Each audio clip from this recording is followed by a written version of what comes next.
많은 분들이 또 예배를 드리고 있습니다. 해외에서 또 가정에서 병원에서 함께 말씀을 듣는 여러분들에게도 하나님의 특별하신 은총이 있기를 주의 이름으로 축원합니다. 여러분 옆에 계신 분 보고 얼굴 이렇게 한번 보고 오세요. 잘 오셨습니다. 교회 와서 환영해 주는 사람이 없으면 군중 속에 외로움이 있어요. 늘 보고 같이 인사도 하고, 제일 힘든 게 엘리베이터 타고 가면서 서로 말을 안 걸면 가장 힘들잖아요. 그 몇 분 동안에 잘 계셨습니까? 뭐 또 말이 없으면 요즘에 좀 추워졌지요. 이렇게 하면서 대화를 걸면 좀 낫는데 가만히 있으면 너무 힘들어요. 그래서 우리는 늘 교회에 와서도 새 신자가 오면 이렇게 좀 환영하고 사랑하고 따뜻한 시선을 보내면 너무 좋겠습니다. 예수님이 이 땅에 오셔서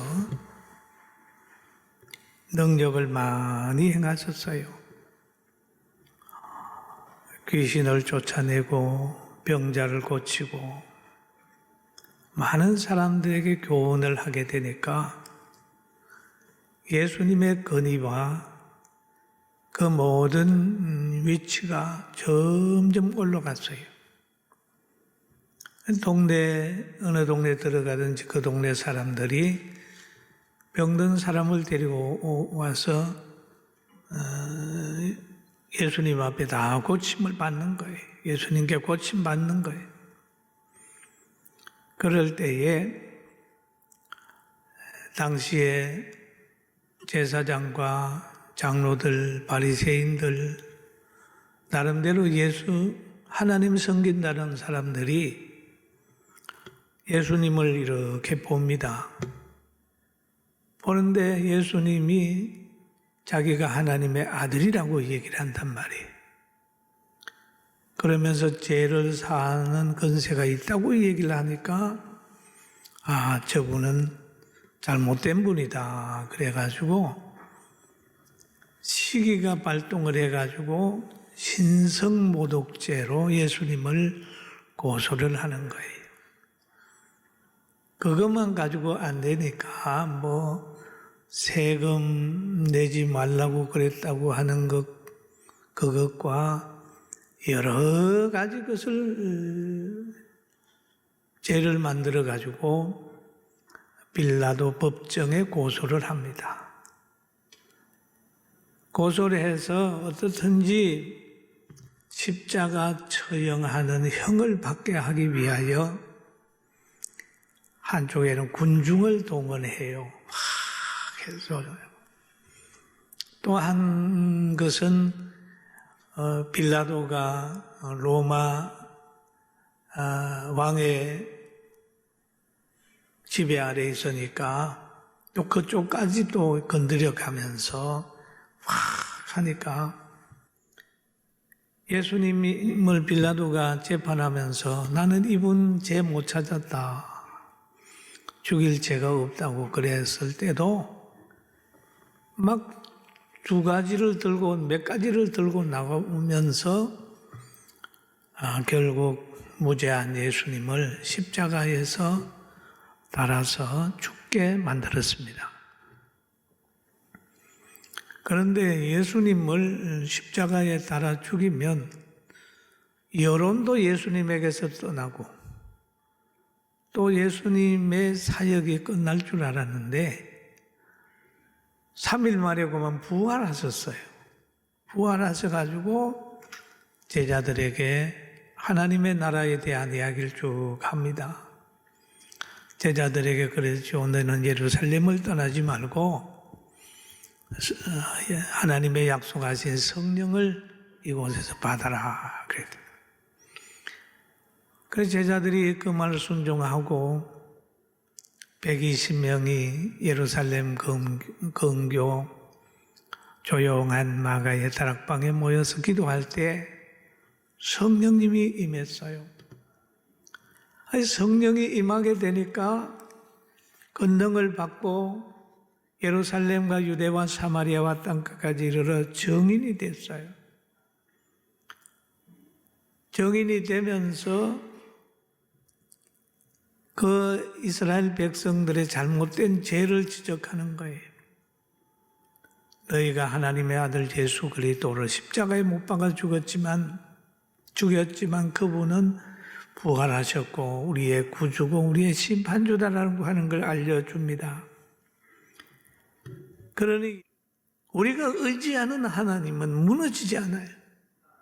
우리가 속해 있는 이 진리로 만들어진 천국 백성들이 가지고 있는 하나님의 나라, 예수님의 이름을 부르는 곳에는 넘어진다, 이 땅의 육체가 끝난다 할지라도 영원한 천국으로 열려있는 길이 있기 때문에 우리는 기쁨과 소망 가운데 항상 찬송하고 사는 겁니다.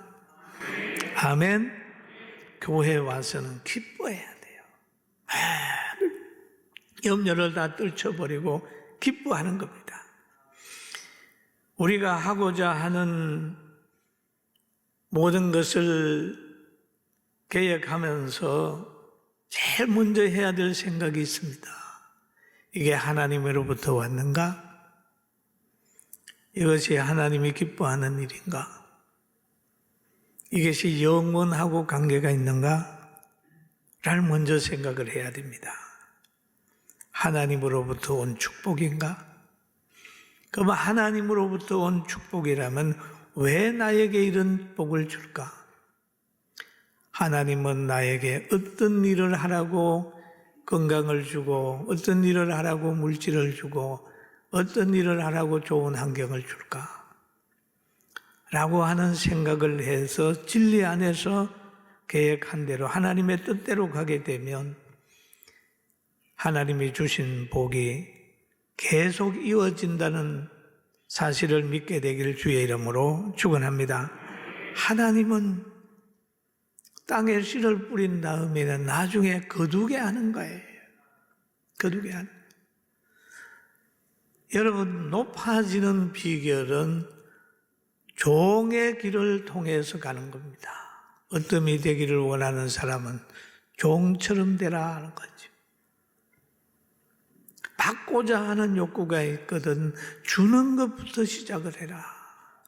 남에게 받고자 하는 대로 너희도 대접해라. 주라. 주는 길을 통하여 받고자 하는 길이 열려지게 되고 종의 사역을 통해서 얻음되는 길이 열려지게 되고 풍성한 추수를 하는 그런 복은 씨 뿌리는 길로 들어가서 풍성한 열매를 거두는 거예요. 할렐루야. 하늘의 미랄이 땅에 떨어져 썩어야 많은 열매를 맺는 거예요. 잘 되기를 원하면 내가 나와 함께하는 가족을 행복하게 만들고 나와 함께하는 부모님을 행복하게 만들고 부모님이 울고 가는 그 자리라면 그 길이라면 자신도 멀지 않은 장래에 그 길로 갈 겁니다.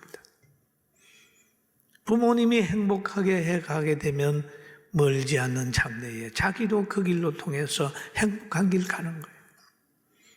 구정새해에 다시 한번 하나님의 뜻 이루면서 하나님께서 만들어주신 가정, 교회, 여러분의 신앙 아름답게 만들게 되길 주의 이름으로 축원합니다. 하나님의 약속은 변함이 없습니다. 하나님의 능력은 못하는 게 없습니다. 하나님이 주시는 환경은 하나님의 뜻대로 잘 보존해야 합니다. 성경에 보세요. 약속 다 지켰어요. 예수님 오시는 거라든지 다 약속대로 되는 거예요. 지금 하나님이 예언하셨어요. 말세에는 사람들의 사랑이 식어진다. 형제들의 갈등, 나라와의 갈등, 처처의 기근과 지진이 일어나고 한데 지금 그대로 가고 있습니다. 이럴 때는 끝까지 견디며 하나님을 바라보는 사람은 구원을 얻으리라 라고 하는 말씀이 있으니까 환경 두려워하지 말고 하나님을 의지하고 살아가는 우리 모두가 됩시다. 할렐루야. 그러니까 성경 마태복음 5장 18절에 제자들에게 미리 말씀하신 내용이 있어요. 예수님께서 진실로 제자들에게 가르치기를 진실로 너희에게 이르노니 천지가 없어지기 전에는 율법의 1.1핵이라도 결코 없어지지 아니하고 다 이루리라 라는 말씀. 하나님의 말씀은 변치 않는다. 그리고 하나님의 나라는 절대 무너지지 않는다.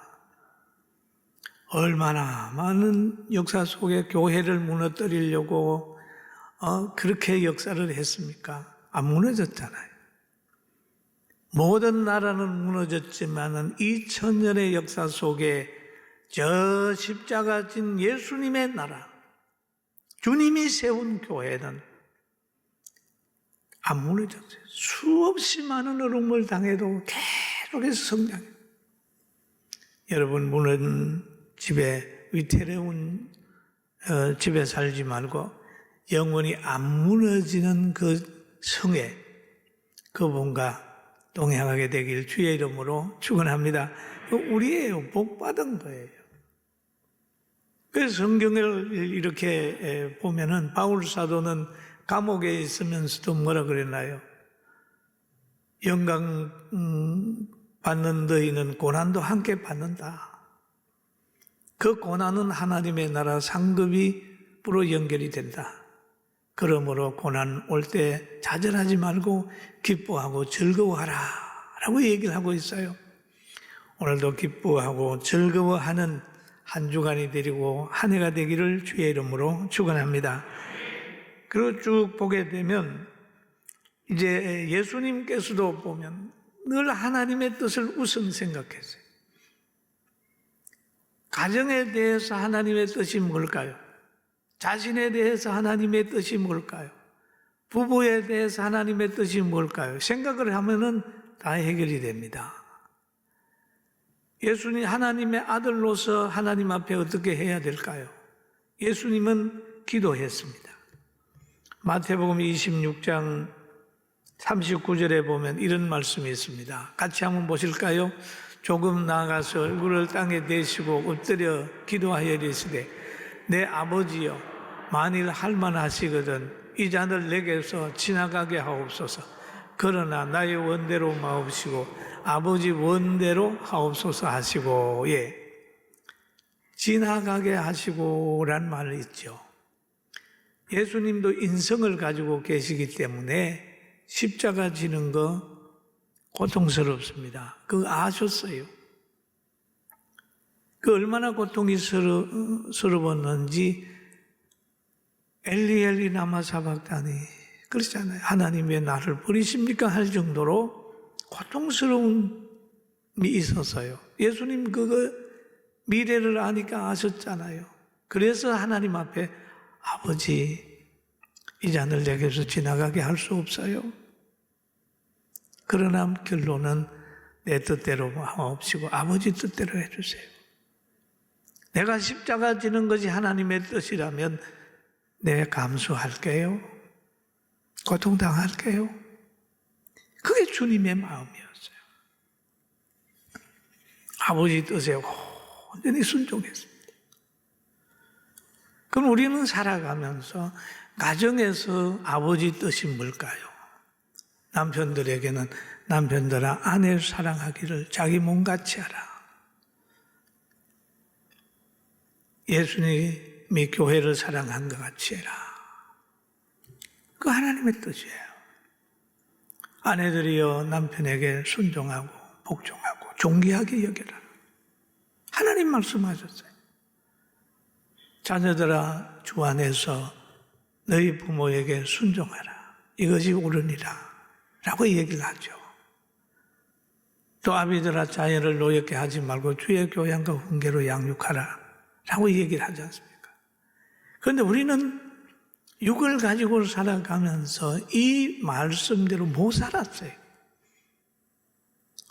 저를 돌아봐도 이 말씀대로 못 살아요. 그러나 가만 지나고 보니까 고쳐야 될 게 너무 많아요.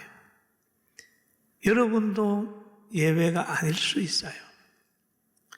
그리고 자녀에게는 너의 부모에게 순종하라, 공경하라 라고 얘기해요. 공경하는 건 조건이 없잖아요. 여러분 하나님의 뜻을 이루면서 가정과 자신과 교회와 나라를 아름답게 만드는 축복을 갖게 되기를 주님의 이름으로 축원합니다. 아멘. 그리고 또 여기에 보면 그런 말을 하지요. 이 사도들은 그런 기적이 나타나고 박해를 받을 때라도 변함이 없었어요. 변함이 없었어요. 제자들은 자신이 가진 모든 능력이 자기의 것이 아니고 하나님께서 주신 것인 줄 알아서 막 인기가 올라가도 내가 했다 소리 않고 신적인 대우를 하려고 그래도 아니야, 우리가 한 게 아니고 하나님이 한 거야. 그래가지고 막 거절을 하는 내용이 오늘 사도행전 3장에 보면 쭉 나오고 있습니다. 여러분, 우리는 의를 위하여 박해를 받는 것이 복인 줄 알고 천국 백성으로 항상 기뻐하며 살아가는 축복이 있기를 주님의 이름으로 축원합니다. 그리고 사도들은 이런 외압이 있었어요. 복음을 전하지 말라. 교회가 외압으로 인하여 위축이 되면 안 돼요. 사도들이 보여줬어요. 교회가 외압을 받으면요, 지금 그러잖아요. 예배 드리지 마. 영상으로 드려. 또 외압을 받으면 그러잖아요. 구역 모임 모이지 마. 여러분, 식사 모임은 하면서, 식당에는 하면서 구역 예배 드리는데 왜 못 드립니까? 마스크 쓰고 찬송하고 기도하는데 왜 못해요? 찬양대 하지 마. 찬양대 하지 마. 왜 못해요? 크게 기도하지 마. 춤추겨. 성찬식 하지 마. 위험해. 그럼 뭐 하라는 거예요? 이런 외압이 있는 거죠. 당시에도 보면은 사도들 보고 예수님의 이름 전하지 마 라고 하게 강력하게 얘기를 하는데도 사도들은 그런 거예요. 아니야. 우리가 보고 듣고 한 거 전하지 않을 수 없어. 또 우리도 그러잖아요. 하나님이 우리 교회에다 하는 말이 모이기를 힘써라. 입을 넓게 열라. 하나님을 찬양하라. 거룩한 떡을 떼면서 성찬하면서 주님을 오실 때까지 전하는 예식도 하라. 그러잖아요. 사도들이 박해를 받는 것처럼 진리대로 살려고 하면 박해를 받지만 승리는 사도들이 한 것처럼 우리로 승리할 겁니다. 할렐루야. 아멘. 사도들이 승리했죠. 그 사도들의 역사함이 오늘날 교회에, 세계 교회에 퍼져나간다. 양보하면, 진리를 양보하면 그때부터는 성령의 역사가 없어요. 성령의 역사가 없으면 사랑이 없고 화평이 없고 뭐가 없고 그게 없다는 거예요.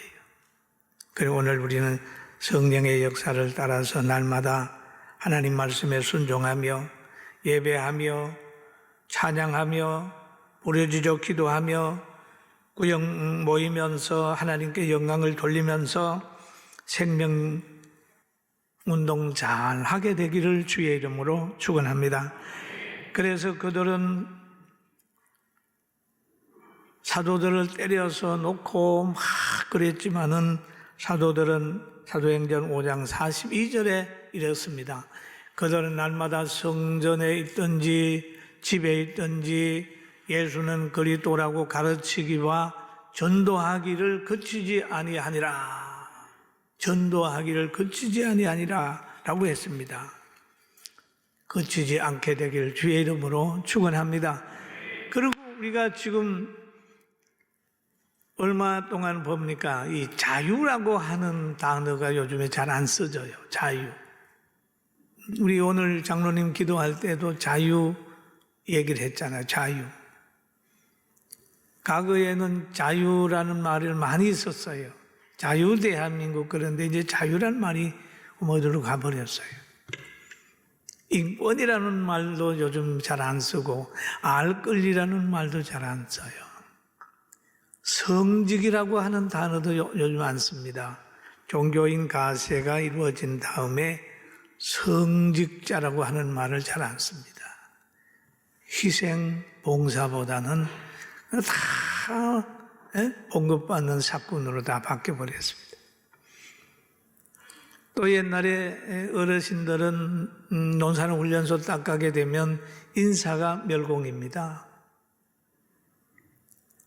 6.25와 월남전을 통해서 멸공, 반공 그런데 그 말도 요즘에 하면 사과해야 될 말이라고 그러는 거예요. 참 많이 달라졌습니다. 세상에 있는 모든 것들은 다 달라요. 변했어요. 사람을 선택하는 거라든지 이런 것도 많이 변했어요. 시골에 있을 때 보면 우리 할아버지가 그럽니다. 어떤 집에 며느리를 보면 그 며느리가 아주 힘이 세게 생겼어요. 신체도 있어요. 야, 부잣집만 며느리다. 참 잘 봤다. 농경사회에서는 일하는 데 기준을 두는 거죠. 그게 점점 바뀌게 되면은 많이 배운 사람, 그 다음에 날씬한 사람, 이쁜 사람 이렇게 쭉 이제 역사 속에서 흘러와요. 세상에 땅에 있는 것은 변화하는 거예요. 변화. 그러나 하나님의 말씀은 변하지 않습니다. 이 말씀은 미국에 가도 제가 설교할 수 있어요. 왜? 성경은 미국 성경이나 우리 성경이나 똑같아요. 독일에 가도 그렇고 어디 가도 하나님의 말씀은 변함이 없습니다. 여러분, 하나님은 우리의 영원한 구주요, 영원한 성이요, 영원히 피할 바위라는 걸 꼭 기억하면서 절대 하나님의 말씀을 붙들고 가면 멸망하지 않는다는 걸 알고 하나님을 끝까지 의지하게 되길 주의 이름으로 축원합니다. 아멘. 다 변해도 진리는 안 변해요. 그래서 우리 교회가 성경 읽기 표도 만들고 나누어 주고 하는데 이번에 의대 못 가고 힘들고 그랬거든. 그 있는 위치에서 성경을 많이 보면 영적인 성장의 기회로 하나님이 주신 줄 알고 바울이 빌립보 감옥에서 찬송 부르고 글 쓰면서 목회하고 전도한 것처럼 이번 기회에 영적인 큰 성장이 있기를 주의 이름으로 축원합니다.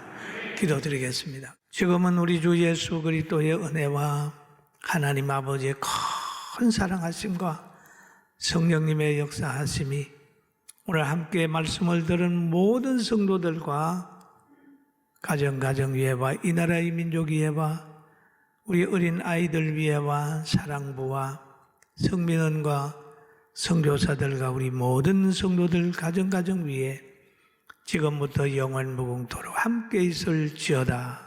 아멘.